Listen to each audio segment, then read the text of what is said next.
श्रीगणेशाय नमः।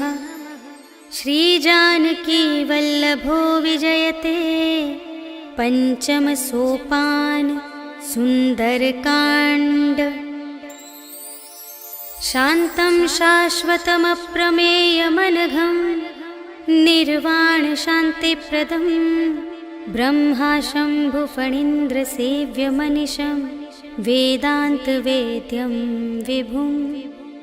रामाख्यं जगदीश्वरं सुरगुरुं मायामनुष्यं हरिं वन्देऽहं करुणाकरं रघुवरं भूपालचूडामणिं।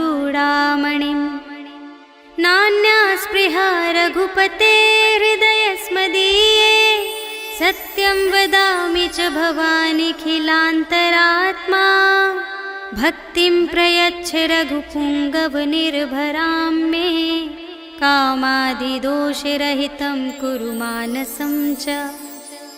अतुलितबलधामं हेमशैलाभदेहं धनुजवनकृशानुं ज्ञानिनामग्रगण्यं सकलगुणनिधानं वानराणामधीशं रघुपतिप्रियभक्तं वातजातं नमामि।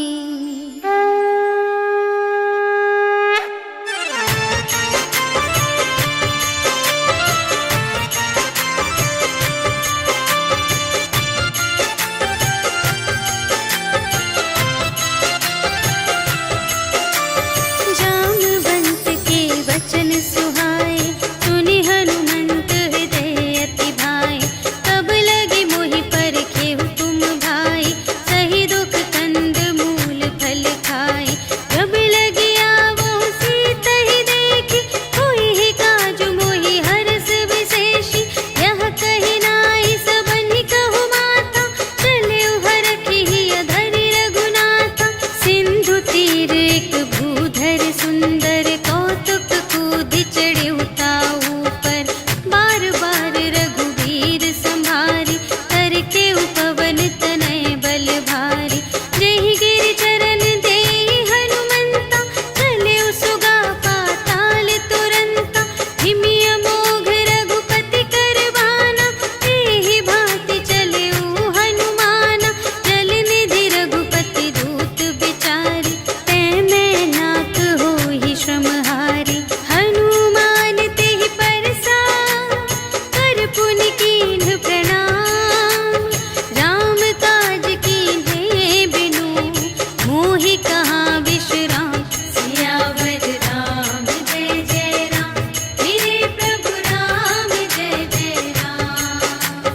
जात पवन सुत देवन देखा जाने कहूँ बल बुद्धि विशेषा। सुरसा नाम अहिंद के माता पठइन्हि आई कही तेहि बाता। आज सुरन मोहि दीन आहारा सुनत बचन कह पवन कुमारा। राम काज करि फिर मैं आवो सीता कई सुधि प्रभु ही सुनावो। तब तब बदन बैठी हूँ आई सत्य कहूँ मोहि जान दे माई। कवने हूँ जतन देहि नहीं जाना ग्रस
चंचरीक मधुलोभा नाना तरु फल फूल सुहाए खग मृग वृंद देखि मन भाए शैल विशाल देखि एक आगे ताव पर धाये चढ़े उभय त्यागे उमा न कछु कपि कै अधिकाई प्रभु प्रताप जो कालहि खाए गिरि पर चढ़ी लंका ते ही देखी कही न जाए अति दुर्ग विशेषी अति उतंग जल निधि चहुपासा कनक कोट कर परम प्रकाशा कनक कोट विचित्र मणिकृत सुंदरायतना घना चहुहट्ट हट्ट सुभट्ट बीति चारुपुर बहुविधि बना गज बाजी खच्चर निकर पदचर रथ बरूथन ही को गने बहुरूप निश्चर झूठ अति बल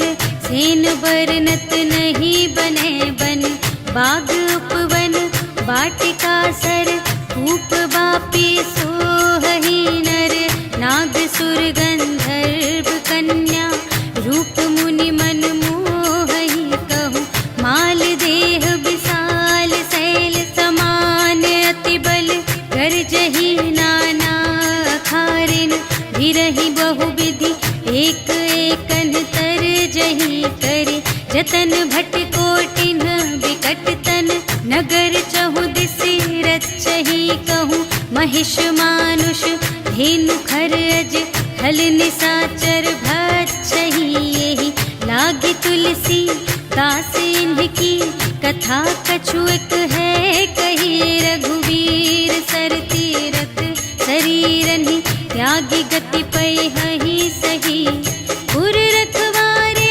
देखि बहु कपि मन कीन विचार अति लघु रूप धरो निसी नगर करो पैसार सियावर राम जय जय राम मेरे प्रभु राम जय जय राम मसक समान रूप कपि धरि लंक ही चले सुमिर नर हरि नाम लंकिन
समझाए कि तुम हरिदासन मह कोई, मोरे हृदय प्रीति अति होय। कि तुम राम दीन अनुरागी, आयहु मोहि करन बड़ भागी। तब हनुमंत कही सब राम कथा निज नाम, सुनत जुगल तन पुलक मन, मगन सुमिर गुण ग्राम। सियावर राम जय जय राम, मेरे प्रभु राम जय जय राम। सुनहु पवन सुत रहनी हमारी, जिमि दस नन्हि महु जीव बिचारी। तात कबहु मोहि जानी अनाथा, करिहै कृपा भानु कुलनाथा। तामस तन कछु साधन नाही, प्रीति न पद सरोज मन माही। अब मोहि भा भरोस हनुमंता, बिनु हरि कृपा मिलहि नहीं संता। जो रघुबीर अनुग्रह कीन्हा, तो तुम मोहि दरसु हठि दीन्हा। सुनहु विभीषण प्रभु कै रीति, करहि सदा सेवक पर प्रीति। कहहु कवन में परम कुलीना, कपि चंचल सबहि विधिहीना। रात लेहि जो नाम हमारा, तिहि दिन ताहि न मिलै आहारा। अस में अधम सखा सुनो, मोहु पर रघुबीर। कीन्ही कृपा सुमिरि गुण, भरे बिलोचन नीर। सियावर राम जय जय राम, मेरे प्रभु राम जय जय राम। जानत हूँ अस स्वामी बिसारे, हिरहित काहे न होहि दुखारे। एहि विधि कहत राम गुण ग्रामा, पावा अनिर्वाच विश्रामा।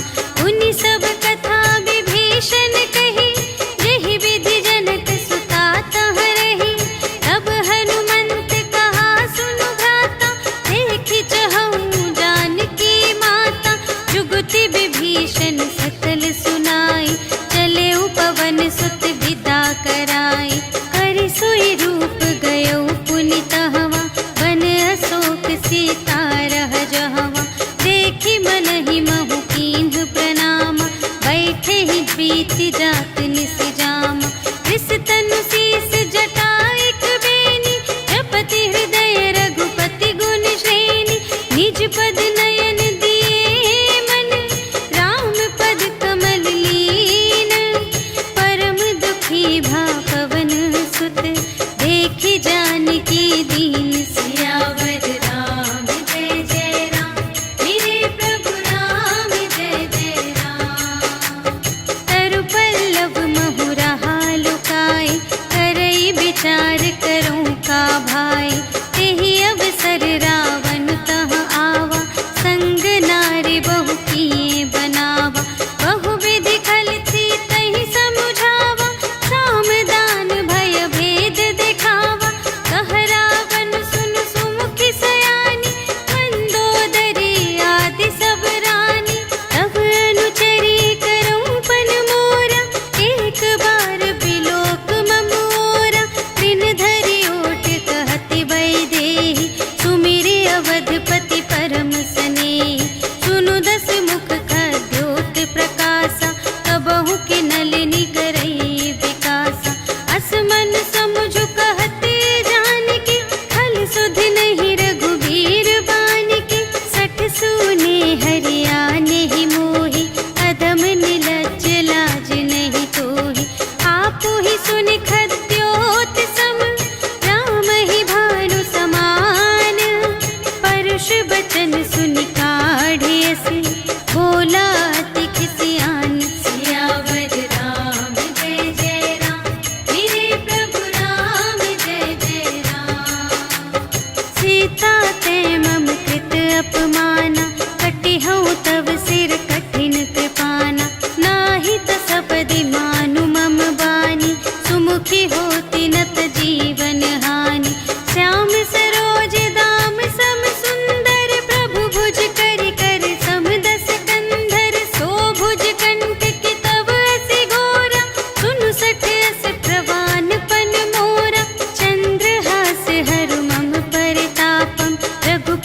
विरह अनल संजातम, शीतल निशित बहसि बरधारा, कह सीता हरु मम दुख भारा।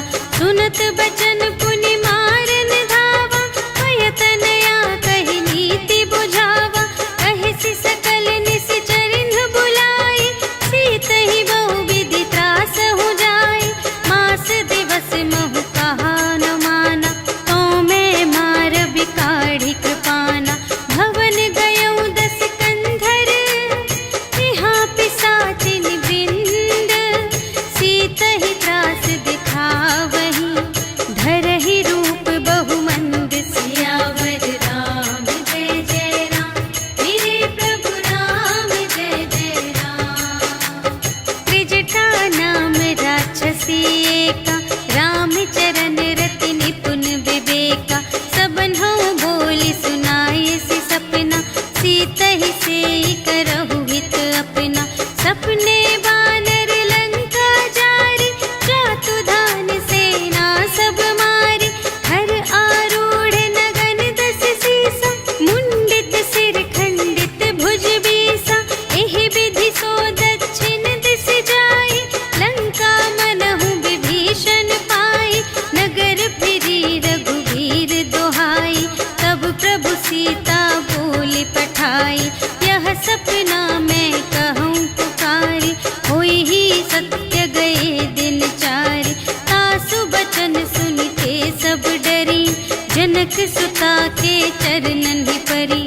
जहाँ तहाँ गई सकल तब, सीता कर मन सोच। मास दिवस बीते मोहि, मारे ही निशिचर पोछ। सियावर राम जय जय राम, मेरे प्रभु राम जय जय राम। त्रिजटासन बोली कर जोरी, मातु विपति संगिनी तै मोरी। तजो देह करु बेगी उपाय, दुसह बिरहु अब नहीं सही जाई। आने काठ रचु चिता बनाई, मातु अनल पुनि देहि लगाई। सत्य करहि मम प्रीति सयानी, सुनै कुशवन सूल समबानी। सुनत बचन पद गहि समझायसि, प्रभु प्रताप बल सुजसु सुनायसि। निसिन अनल मिल सुन सुकुमारी, अस कहि सो निज भवन से धारी। कह सीता विधि भा प्रतिकूला, मिलिहि न पावक मिटिहि न सूला। देखियत प्रगट गगन अंगारा, अवनि नावत एक अवतारा। पावक मय ससि स्रवत न आगे, मानहु मोहि जानि हत भागी। सुनहि विनय मम विटप अशोका, सत्य नाम करु हरु मम शोका। नूतन किस लय अनल समाना, देहि अग्नि जन करहि निदाना।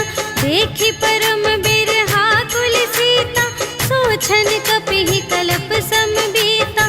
कपि करि हृदय विचार, दीन्हि मुद्रिका डारि। तब जन अशोक अंगार दीन, हर्षि उठी कर गहेउ। सियावर राम जय जय राम, मेरे प्रभु राम जय जय राम। तब देखी मुद्रिका मनोहर, राम नाम अंकित अति सुंदर। चकित चितव मुद्री पहचानी, हर्ष विषाद हृदय अकुलानी। जीति को सकई अजय रघुराई, माया ते असि रच नहीं जाई। सीता मन विचार कर नाना, मधुर बचन बोले हनुमाना।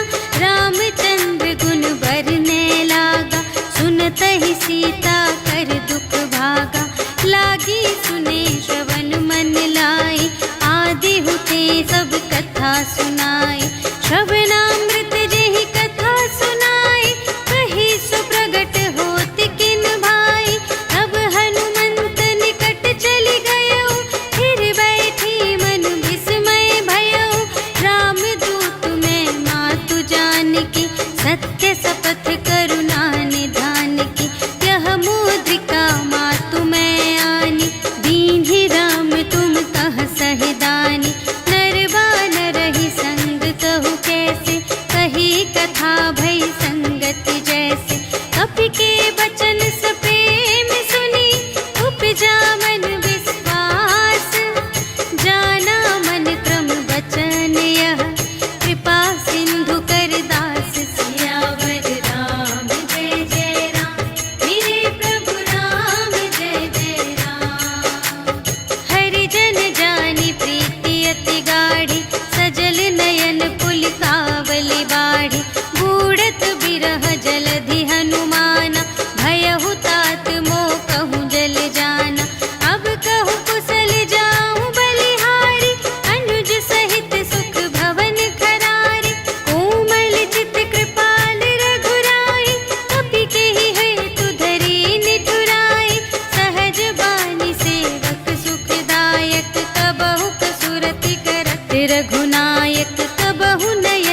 प्रेम राम के दूना।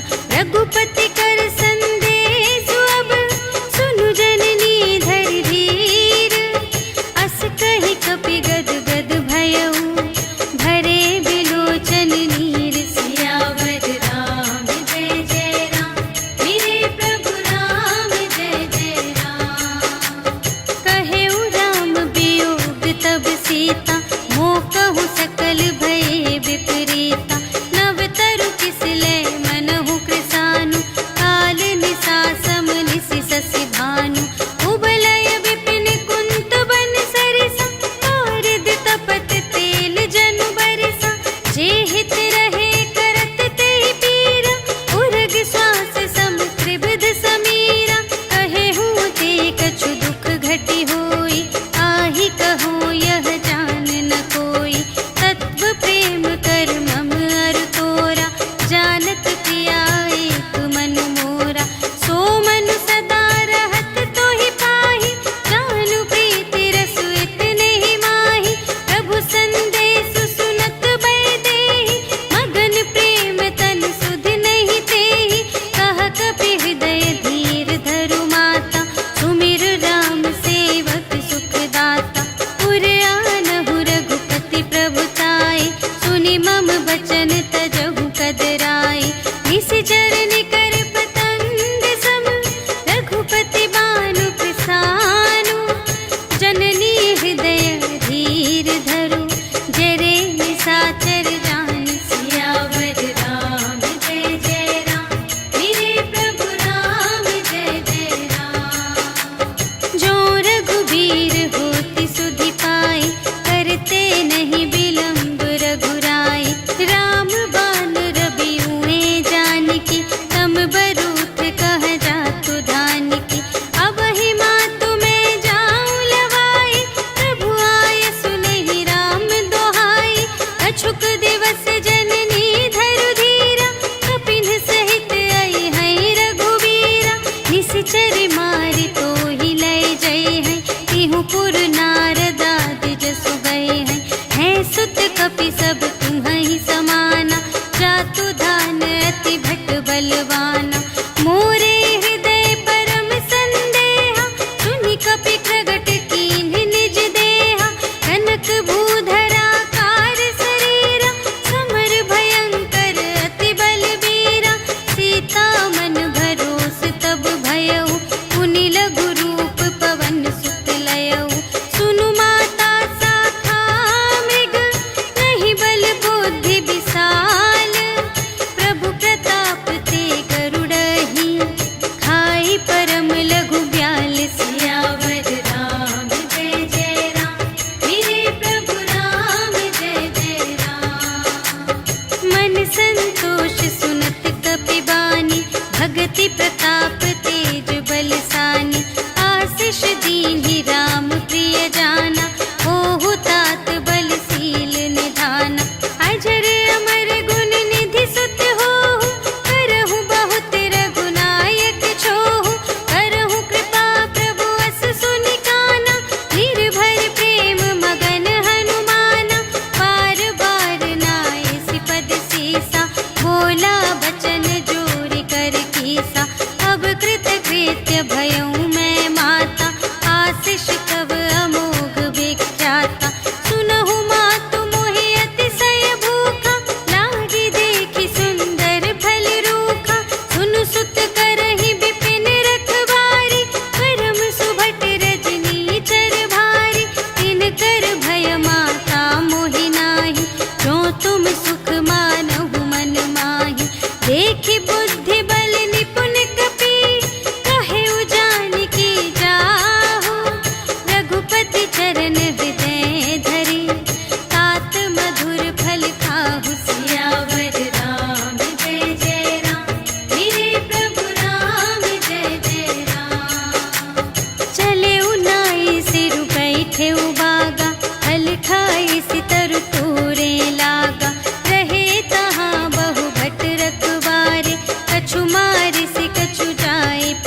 जाय प्रभंजन जाय।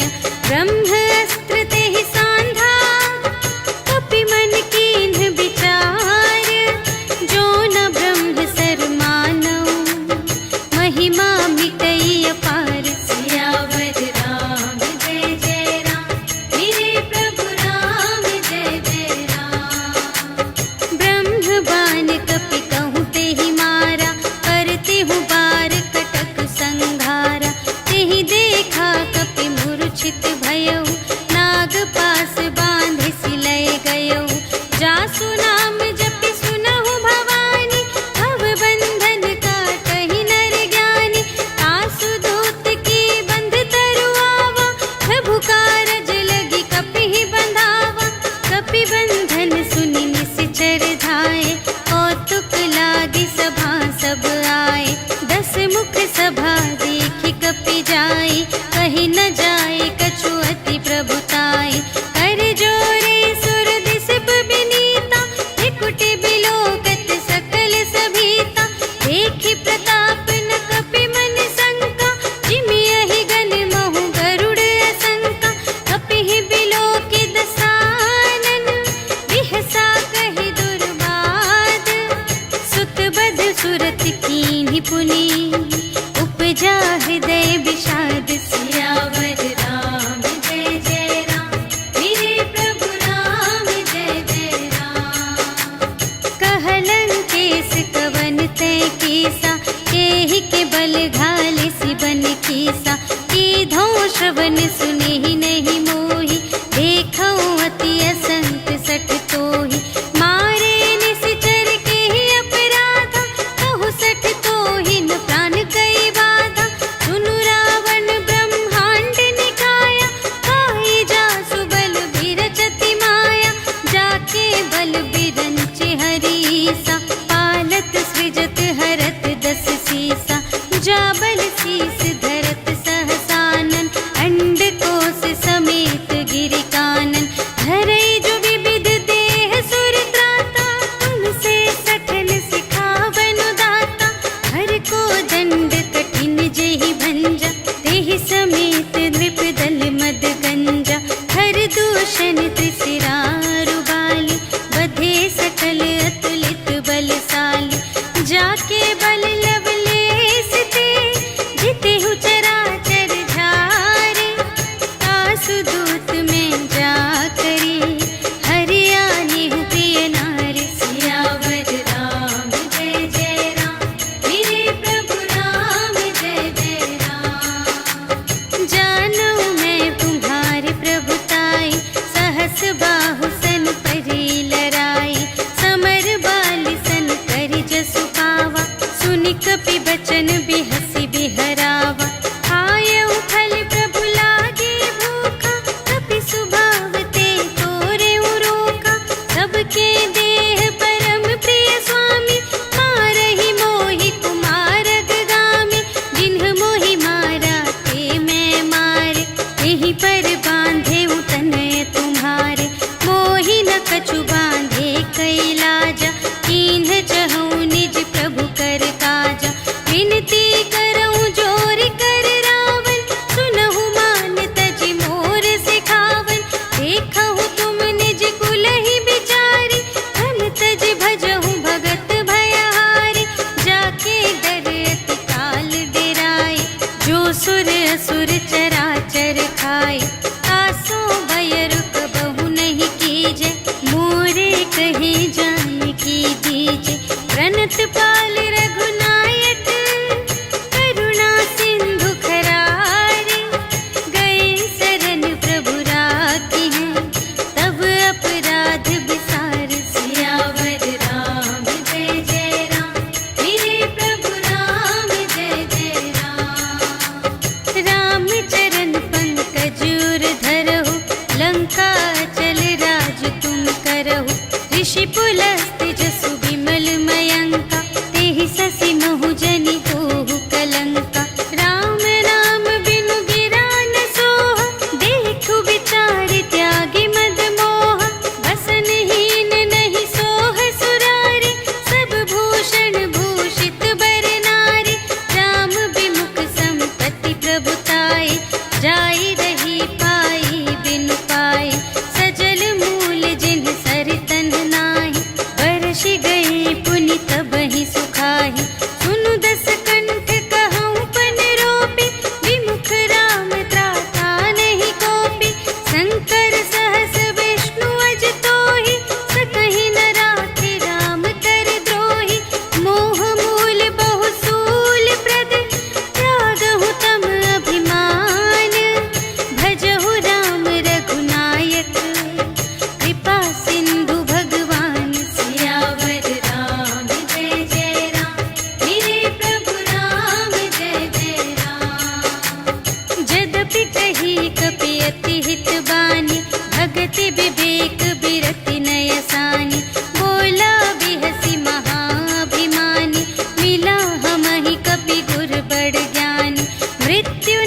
सहित विभीषण आए।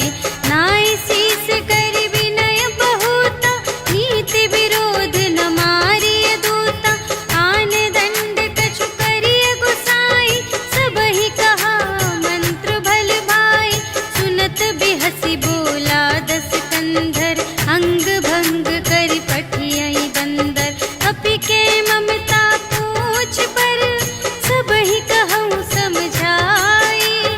तेल बोरि पट बाँधि पुनि, पावक देहु लगाई। सियावर राम जय जय राम, मेरे प्रभु राम जय जय राम। पूछहीन बानर तह जाई, तब सठ निज नाथ ही लई आई। जिनके कीन्हि बहुत बड़ाई,